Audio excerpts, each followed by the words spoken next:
Hi friends, welcome to serials கொண்டாட்டம். நம்ம சீரியலில் இப்போ என்ன இன்ட்ரெஸ்டிங்காக போயிட்டுருக்கு அப்படின்னா, ரொம்ப சந்தோஷமாக இன்விடேஷன் கொடுக்கறதுக்காக சுந்தரவல்லி ஃபேமிலி வந்து கிளம்புறாங்க. ஆனால் அப்போன்னு பார்த்து ஒரு ட்விஸ்டடான ஒரு விஷயம் நடக்குது. அந்த ட்விஸ்ட் என்ன அப்படின்னு தெரிஞ்சுக்கணுன்னா இந்த வீடியோவை ஃபுல்லாக பாருங்கள். அப்போ தான் உங்களுக்கு அந்த ட்விஸ்ட்டு தெரியும். அதுக்கு முன்னாடி நம்மளோட சேனலை நீங்கள் சப்ஸ்கிரைப் பண்ணாமல் பார்த்தீங்கன்னா சப்ஸ்கிரைப் பண்ணிக்கோங்க. கிட்ட இருக்கிற பெல் ஐக்கானை டச் பண்ணி ஆல் கொடுத்தீங்கன்னா நாங்கள் போடுற எல்லா வீடியோஸும் உங்களுக்கு வந்துடும். வாங்க வீடியோக்குள்ளே போகலாம். நான் போன வாட்டி சொன்ன மாதிரி நம்ம பரமேஸ்வரியை வந்து சூர்யா வந்து ஜெயிலில் பிடிச்சி போட்டு துவம்சம் பண்ணிட்டாரு. ஆனால் இப்போ என்ன நடக்குது அப்படின்னா, நம்ம சுந்தரவல்லி ஃபேமிலியோட வந்து ஒரு ஜோசியக்காரவங்களை வந்து வர வைக்கிறாங்க.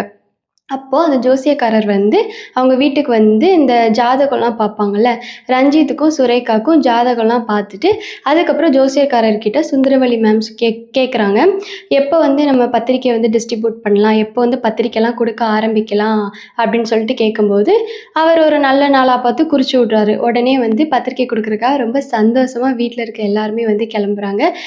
சுந்தரவல்லியும் ரஞ்சித்தோட அப்பாவும் ஒரு இடத்துக்கு பத்திரிக்கை கொடுக்க போகிறாங்க. நம்ம சூர்யா சாரும் நந்தினியும் ஒரு இடத்துக்கு பத்திரிக்கை கொடுக்க போகிறாங்க. சூர்யா சார் நந்தினி வச்சு அவங்களுக்காக ஒரு பத்திரிக்கை வந்து ரெடி பண்ணாங்களே 2 பேரும்.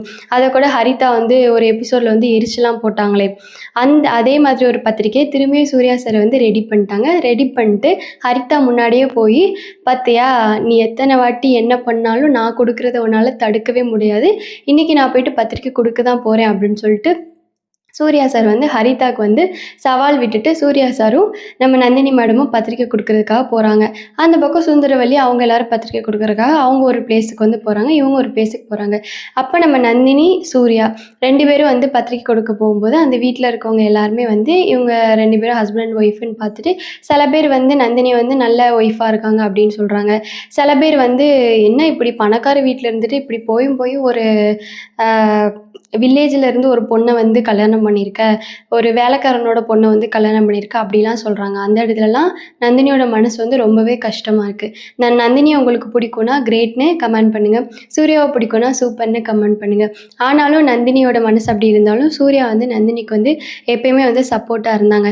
இப்போ இந்த மாதிரி ஒரு விஷயம்லாம் நடந்துட்டு இருக்கும்போது சூர்யாவுக்கு வந்து உடனே வந்து ஒரு கால் வருது.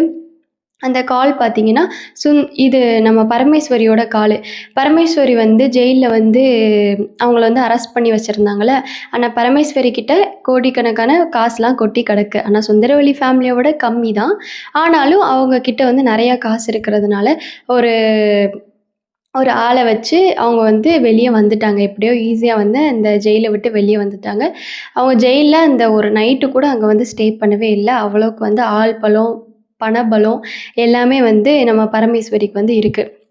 அப்போ வெளியே வந்ததுக்கப்புறமா பரமேஸ்வரி வந்து மாட்டி விட்டாங்கள்ல சூர்யா, அப்போ அந்த கடுப்பு பரமேஸ்வரிக்கு இருக்கும்ல. அப்போ அவங்க அதுக்காக என்ன பண்ணுறாங்க அப்படின்னா, ஒரு சதி வேலையை வந்து நம்ம சுந்தரவல்லி ஃபேமிலிக்கு எதிர்த்துல வந்து ஒரு சதி வேலையை வந்து பண்ணிட்டாங்க. பண்ணதுக்கப்புறமா நம்ம சூர்யாவுக்கு வந்து அதை கால் பண்ணி மிரட்டுறாங்க. கால் பண்ணிட்டு ஹலோ அப்படின்னு சொல்லிட்டு சூர்யா கேட்குறாங்க. 2 பேரும் நம்ம நந்தினியும் சூர்யாவும் பத்திரிக்கை கொடுத்துட்ருக்காங்க. அப்போ தான் சூர்யாவுக்கு வந்து இந்த கால் வருது. ஹலோ அப்படின்னு சொல்லிட்டு சூர்யா சார் கேட்கும்போது அந்த பரமேஸ்வரி வந்து பேசுகிறாங்க. நான் தான் பரமேஸ்வரி பேசுகிறேன். என்னைய வந்து உன்னால் ஒரு நைட்டு கூட ஜெயிலில் வைக்க முடியாது.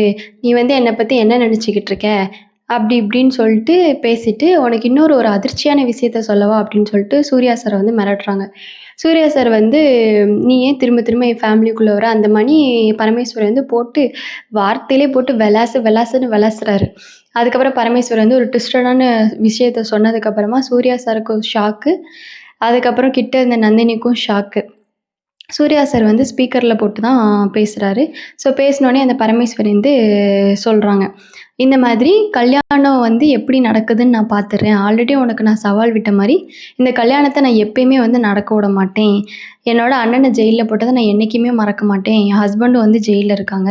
நாங்கள் இவ்வளோ கஷ்டப்படும் போது நீங்கள் மட்டும் எப்படி வந்து கல்யாணத்துக்கு வந்து பத்திரிக்கை வைக்க போகலாம், எப்படி கல்யாணத்தை நடத்தலாம் அப்படி சொல்லிட்டு சொன்னோடனே சூர்யாவுக்கு வந்து செம்ம கோவத்தில் உன்னை நேரில் பார்த்துட்டுனா அவ்வளோதான், நான் என்ன பண்ணுவேன்னே சொல்ல முடியாது. உன்னை பாவம் போதுன்னு ஜெயிலில் போட்டால் நீ என்ன இதுக்கு மேலே பேசுவ, நீ இன்னும் பேசுகிறியா?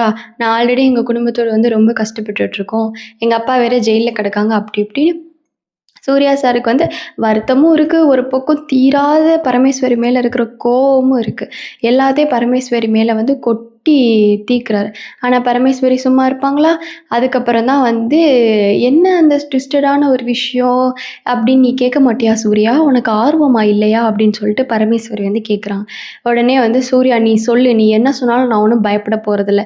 சொன்ன தேதியில இந்த கல்யாணம் நடக்க தான் போது. அத நீ வந்து பார்க்க தான் போற" அப்படின்னு சொல்லிட்டு சூர்யா சார் வந்து பரமேஸ்வரிக்கே வந்து சவால் விட்டுட்ருக்காங்க. ஆனா நம்ம பரமேஸ்வரி வந்து ஆல்ரெடி வந்து பிளான் போட்ட மாதிரி கச்சிதமா அத முடிச்சுட்டு தானே கால் பண்ணியிருப்பாங்க. முடிக்காம எந்த பிளானும் இல்லாமலா கால் பண்ணியிருப்பாங்க. ஸோ அதோட பரமேஸ்வரி வந்து சூர்யா சார் கிட்ட, "ஓ! அப்படியா? சரி. சொன்ன தேதியில நீ கல்யாணத்த முடிக்கிறியா? இல்ல சொன்ன தேதியில நான் கல்யாணம் நடக்காம தடுக்கிறேனான்னு பார்ப்போமா? பெட் வச்சுக்கலாமா?" அப்படின்னு சொல்லிட்டு சூர்யா கிட்டயே வந்து ரொம்ப வந்து திமிருத்தனமா வந்து பேசினாங்க. இந்த பரமேஸ்வரி வில்லிய பத்தி நீங்க என்ன நினைக்கிறீங்க? அப்படின்னு கமெண்ட்ஸ்ல ஷேர் பண்ணுங்க. அப்ப பேசினோனே அப்பதான் பரமேஸ்வரி சொல்றாங்க, "ஆ கல்யாணம் நடக்கணும்னா பொண்ணும், மாப்பிள்ளையும் வேணும். அப்பதான் கல்யாணம் நடக்கும். ஆ அதுல பொண்ணு இல்ல மாப்பிள்ளை இல்லைன்னா எப்படி கல்யாணம் நடக்கும் சூர்யா?" அப்படின்னு சொல்லிட்டு கேட்குறாங்க. உடனே வந்து சூர்யாவுக்கு வந்து நெஞ்சிலே குண்ட தூக்கி போட்ட மாரி இருந்துச்சு.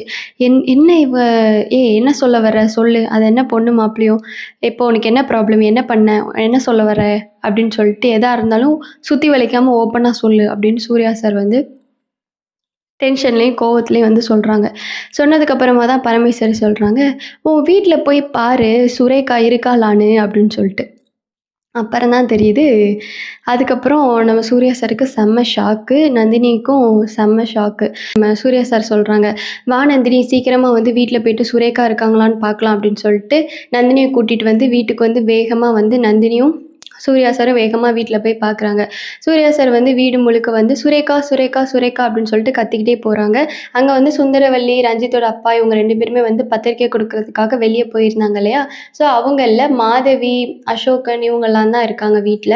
அதோட சூர்யா சார் வந்து சுரேகா, சுரேகான்னு சொல்லிட்டு கத்திட்டு போம்போது, மாதவி வந்து ஆப்போசிட்ல வராங்க. ஆப்போசிட்ல வந்துட்டு, "என்ன எதுக்கு இப்போ நீ கத்தி கூச்சல் போட்டுட்ருக்க? சுரேகா, சுரேகா நீ எதுக்கு இப்போ நீ சுரேகாவ கேட்குற?" அப்படின்னு சொல்லிட்டு மாதவி கேட்குறாங்க. அங்கிட்டு ஒரு பக்கம் ஹரிதாவும், "இவன் என்ன சுரேகாவ சம்மந்தமே இல்லாம கேட்குறான், என்னவா இருக்கும்?" அப்படின்னு சொல்லிட்டு ஹரிதா வந்து யோசிக்கிறாங்க. உடனே வந்து சூர்யா வந்து, "சுரேகா எங்கன்னு ஃபர்ஸ்ட்டு நீ சொல்லு ரொம்ப பேசாம" அப்படின்னு சொல்லிட்டு மாதவிய பார்த்து சொன்னோனே, மாதவி வந்து, "சுரேகா எங்க போயிற போறா? சுரேகா ரூம்ல தான் இருப்பா பாரு. நான் இப்ப தான் கொஞ்ச நேரத்துக்கு முன்னாடி அவள பார்த்துட்டு வந்தேன். ரூம்ல தான் இருந்தா, ஃபோன் யூஸ் பண்ணிட்டு இருந்தான்னு நெனைக்கிறேன். போய் பாரு" அப்படின்னு சொல்லிட்டு மாதவி வந்து சொல்லிருவாங்க. உடனே வந்து நந்தினியும், சூர்யா சாரும் சுரேகாவோட ரூமுக்குள்ள போயிட்டு ரூம் கதவ தொறக்குறாங்க. அங்க பார்த்தா சுரேகா இல்ல. அதோட நந்தினிக்கும், சூர்யாவுக்கும் செம்ம ஷாக்கு. நெஞ்சிலே இடி விழுந்த மாரி இருந்துச்சு. உடனே வந்து 2 பேரும் பரமேஸ்வரிக்கு வந்து கால் பண்றாங்க. இதுக்கப்புறம் வந்து இந்த எபிசோட் வந்து எப்படி போகப்போகுது அப்படிங்கிற உங்களுக்கு கெஸ் இருந்துச்சுன்னா, கற்பனை இருந்துச்சுன்னா, நீங்க கண்டிப்பா கமெண்ட்ஸ் மூலமா ஷேர் பண்ணுங்க. இந்த வீடியோ புடிச்சிருந்துச்சு அப்படின்னா லைக் பண்ணுங்க. நெக்ஸ்ட் வீடியோல பார்க்கலாம். டாடா!